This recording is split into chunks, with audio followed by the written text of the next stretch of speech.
Live from the Lee and Helene Sapp Fieldhouse on the campus of the University of Nebraska at Omaha, it's NCAA Division II Wrestling. Tonight, the Broncos of Central Oklahoma take on the UNO Mavericks on your NETV2 statewide network. Hi, everybody. I'm Torrey Pantalian, and I'll tell you what, if you like, not going to get any much better than you're going to see tonight.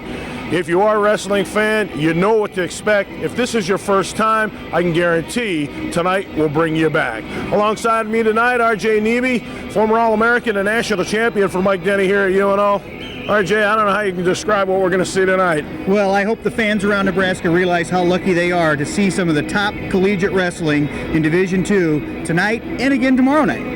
Well, you know, it's really strange what's going on because we've got top-ranked teams just coming in all weekend long. Well, I'll tell you what, realistically, the number one ranking could change hands 3 times over the next couple of nights. Last night, Central Oklahoma went into Kearney, took their number one ranking back, but they lost to Kearney at the national duels. Tonight, UNO is going to try to steal that number one ranking away from Central Oklahoma, and then tomorrow, Kearney's coming back in here in hopes that they can regain that number one ranking. We know last night, Central Oklahoma, as you mentioned, was in Kearney. What's that mean coming back-to-back for them tonight? Well, it was a very emotional night for them last night. We're going to see if that's going to affect them, if they're going to come in here flat, wrestling 2 days in a row, having to make weight again, traveling. We'll see what happens. How physical is it for teams to have to wrestle back-to-back nights, let alone just top competition? Well, especially when you're wrestling top competition night after night, but at the same time, this is preparing both of these teams for the national tournament, which is also over 2 nights. I'll tell you what, in about a couple hours or less, we're going to find out exactly who comes out on top tonight. RJ is going to be with us all night long, so stay with us. Right now, we want to talk to Central Oklahoma head coach David James. Gosh, Coach, it's always good to see you. Welcome to Omaha.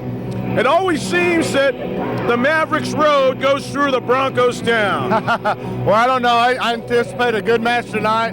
As always, anytime UCO and UNO line up, it's always going to be a great match, so it'll be a fun night. You know, RJ and I were talking about you having to go in and wrestle Kearney last night and then come this way and wrestle again tonight. Are your kids ready for this? Well, I hope so. Yeah, you're exactly right. Good road trip. Hey, this time of the year, as we're getting ready toward our regional tournament, we've got to get ready, and hopefully this will help us. Coach, it's always good to see you. Good to talk to you. Good luck tonight. Thank you. Coach David James of the Central Oklahoma Broncos.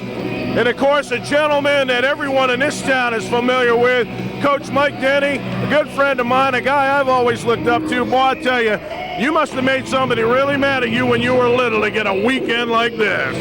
You got any eligibility? Yeah, but I don't know if I got the speed. I think you do. What you got to take them one at a time, Mike. Yeah, that's right. You always go Central Oklahoma. This is tough. They're a great team. We got a great team tonight, a great team tomorrow. We think we got a great team. Let's go at it. How important, you're starting at 157, how important is it to get that first match? Yeah, I think it can be. I think you can, if you can get it started, get the momentum going, it helps. But, we just got to perform every guy. Well, I know with the tradition in your program as well as UCO, do the kids tonight understand what they're up against? Oh, I think so. Yeah, I think so. We've been, really, other than 2 duels, we wrestle a ranked team every time. Of course, probably nobody the quality of Central Oklahoma, but and tomorrow night, but we'll be all right. Well, Mike, it's always good to talk to you, good to visit with you. Thanks a lot. Good luck tonight. Sure you don't have any eligibility? I know I don't. Wow, if he's looking for me to help him, I don't know what that says about the Mavericks' chances tonight. But with that, let's go over to the desk and RJ Nebe for the starting lineups for tonight's duel. We'd like to introduce starting lineups. We're going to start out tonight at 157 pounds, because of the random draw, but at 125 pounds, Dustin Tovar from UNO will take on the number 1 ranked Mark Dodgen from Central Oklahoma. At 133 pounds, another number 1 ranked wrestler for Central Oklahoma, Cole Province. He'll take on the outstanding freshman from UNO, Mitch Waite. At 141, another Dodgen, Matt, number 1 ranked as well, will take on Roderick Radcliffe, the number 4 ranked senior from UNO. At 149 pounds, Central Oklahoma sends out Jared Goodwin, a freshman.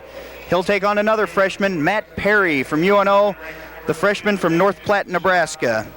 At 157 pounds, Central Oklahoma weighed in 2 wrestlers. It looks like they're going to send out Penn Phillips, a freshman from Chickasaw, Oklahoma, to take on the junior from UNO, Dirk Desmond. At 165 pounds, Central Oklahoma has number 3 ranked Sean Silvis, a junior from Augusta, Kansas. He'll be taking on UNO's Blue Wall, who's been coming on strong as of late. At 174 pounds, Central Oklahoma has a 4th ranked Jason Tapia from Santa Fe, New Mexico. And Dan Veck will take the mat for UNO. At 184 pounds, probably one of the best matchups of the night. Jeff Henning, the number 2 ranked senior from Central Oklahoma, takes on the number 4 ranked Zach Stalder from UNO. And at 197 pounds, Central Oklahoma weighed in 2 wrestlers, David Stitt and Brian Tapley. They haven't decided yet who wants to take on number 1 Chad Wallace from UNO. And at 285 pounds, Central Oklahoma has a freshman, Josh Leading Fox, who will have his hands full with the tough freshman from UNO, Les Sigmund. Tell you what, RJ, I don't know, we've talked about this so much tonight before we even went on the air. I don't know really what to expect. This is just such an incredible situation, and the fact that the Broncos beat Kearney last night to make up for their loss earlier in Ohio, and I'll tell you what, flip a coin, I guess. I went out and watched that duel last night in Kearney, and they came in there with fire in their eyes to get back that number 1 ranking. They were not happy to get beat by Kearney out at the national duels in Ohio, and you know, Central Oklahoma, they're the defending national champs. They're used to being on top. They didn't like that number 2 ranking, and they were fired up last night. Well, we'll see exactly how much of the energy they used last night, if it would affect them tonight. Well, like I said in the opening, as emotional as that match was last night for both teams, you know, they may come in here a little flat, and UNO might be able to take advantage of that. Well, I know that Mike Denny was good-naturedly kidding me, at least I hope he was, about me having any eligibility. But he seemed pretty relaxed for a situation for tonight. Of course, he's seen it all. Oh, he thrives on this. You know, the top 2 teams going at each other. I know he really enjoys this, and it's good for the sport. It's good for the fans.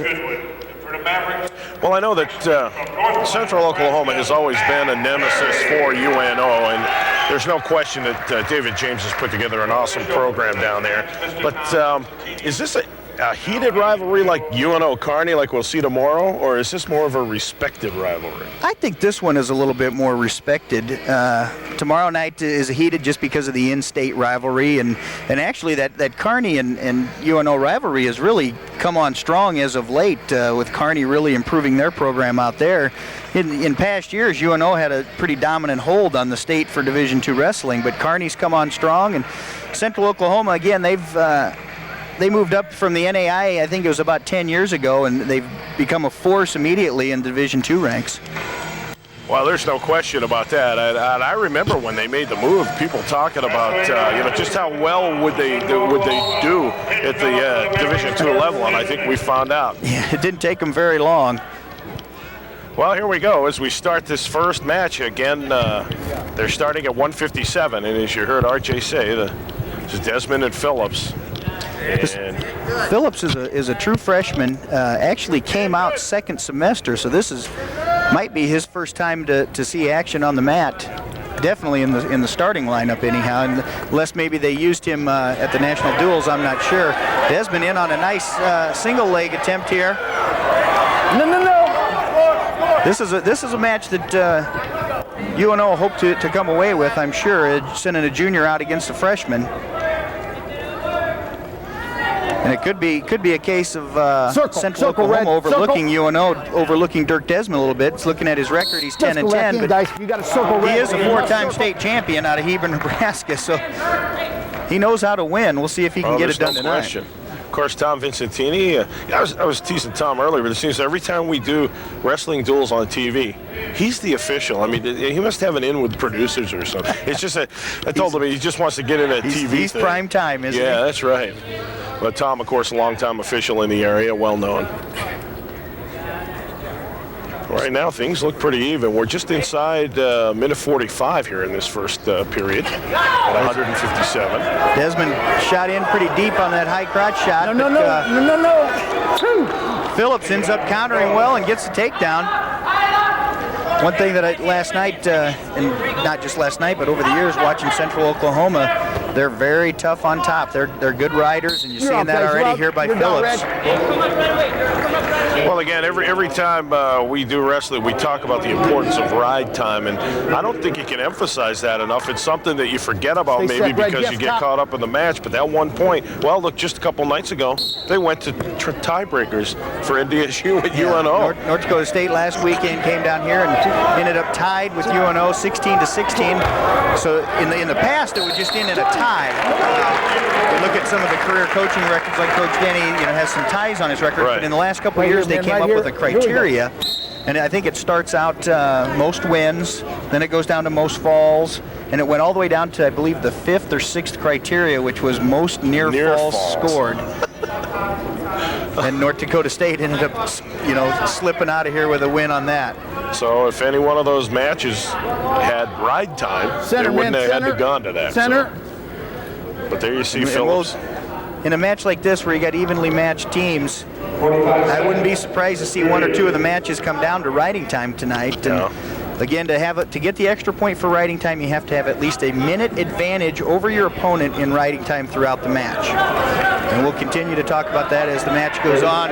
For example, Phillips has 22 seconds of riding time right now over Dirk Desmond.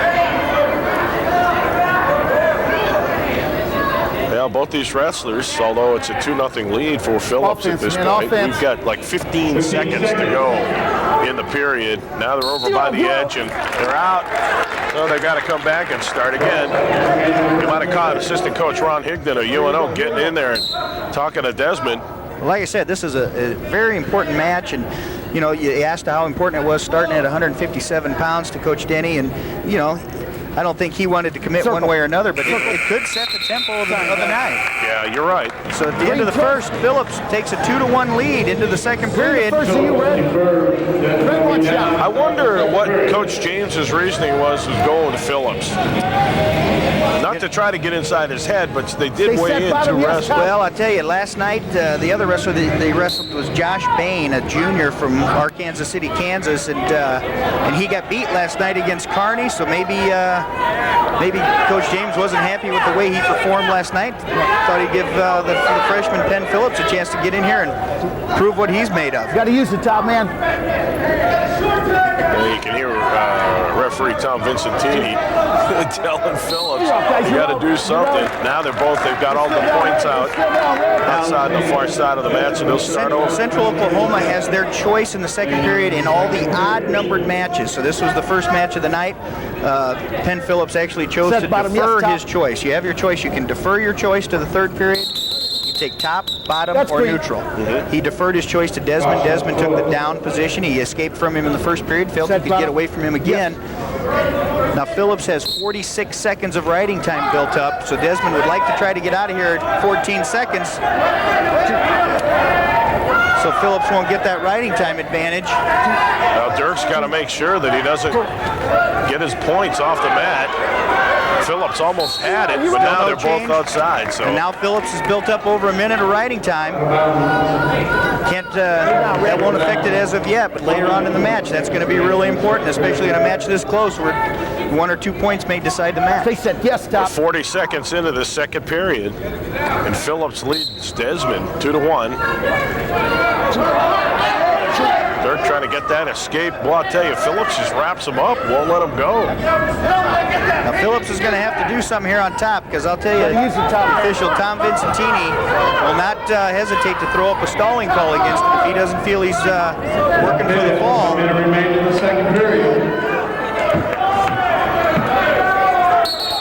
And there it is. Stalling call against Ben Phillips. One more, cost him a point. And in this close a match, as RJ's mentioned, that you don't want to let anything like that. Yes, top. So we've got, 54 seconds to go in the second period. Uh-oh. He's got to watch that angle. He's getting near falls. Desmond tried to sit out, and Phillips did a nice job of sucking him back. Going to get 3-point near fall, and it's getting tighter now. He might get the fall. Just got to 30 seconds. Desmond's got to fight it off for 30 seconds. 30 seconds. There it is. Got it.